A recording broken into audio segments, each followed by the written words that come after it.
Hi hello my lovely subscribers and viewers, welcome back to Annapreddy Rameshri vlogs.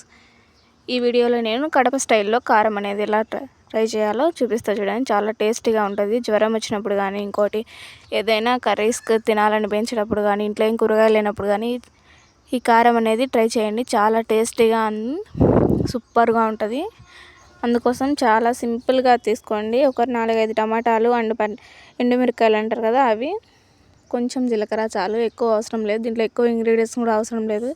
ఇంకొకటి, ఎంతమంది వినాయకమై పండుగ జరుపుకున్నారో, ఎంతమంది ఇళ్ళల్లో వినాయకమై బొమ్మను తెచ్చి పూజలు చేసుకుంటున్నారో కూడా కామెంట్ చేయండి. మేమైతే తీసుకొచ్చుకోలేదు, కానీ మా వీధిలో పెట్టారు.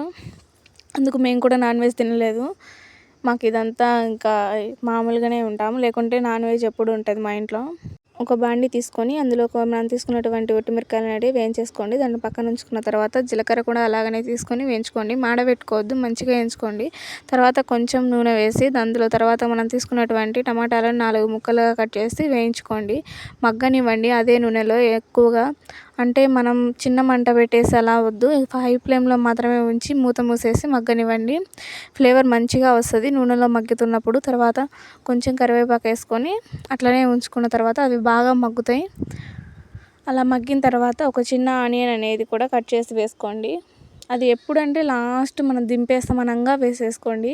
ఈ చట్నీ చాలా టేస్టీగా ఉంటుంది. ఎక్కువ ఫీవర్ వచ్చినప్పుడు చేసుకొని తినండి. దీనికన్నా మించి వేరే వంట, వేరే కూరలు ఏవి మన నోటికి సరిపోవు అనిపిస్తుంది. ఎప్పుడు ఇదే తినాలనిపిస్తుంది, అంత టేస్టీగా ఉంటుంది. నాకైతే చాలా అంటే చాలా ఇష్టము. నాకు నోరు బాగాలేకుండా ఎప్పుడైనా జలుబు కానీ ఫీవర్ కానీ వస్తే ఖచ్చితంగా ఈ చట్నీ చేసుకొని తింటా నేను.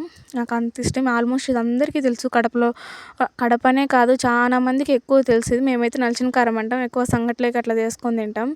మీలో ఎంతమందికి ఇది తెలుసో కామెంట్ చేయండి. ఇవన్నీ వేసేసుకొని మనం తర్వాత మంచిగా టమాటాలు వేగిన తర్వాత దించేసుకొని రోట్లో ఉప్పు, పచ్చిమిరపకాయలు, జీలకర్ర వేసేసుకొని మంచిగా దంచుకోండి. తర్వాత ఒక చిన్న తెల్లగడ్డ వేసుకొని ఒక 2 రెబ్బలు చాలా, ఎక్కువ అవసరం లేదు. తర్వాత తెల్లగడ్డను దంచుకున్న తర్వాత టమాటాలు వేయించుకున్నాం కదండి, ఓన్లీ టమాటాలు మాత్రమే, ఆనియన్స్ కాదు, టమాటాలు మాత్రమే వేసుకొని మెత్తగా నూరుకోండి.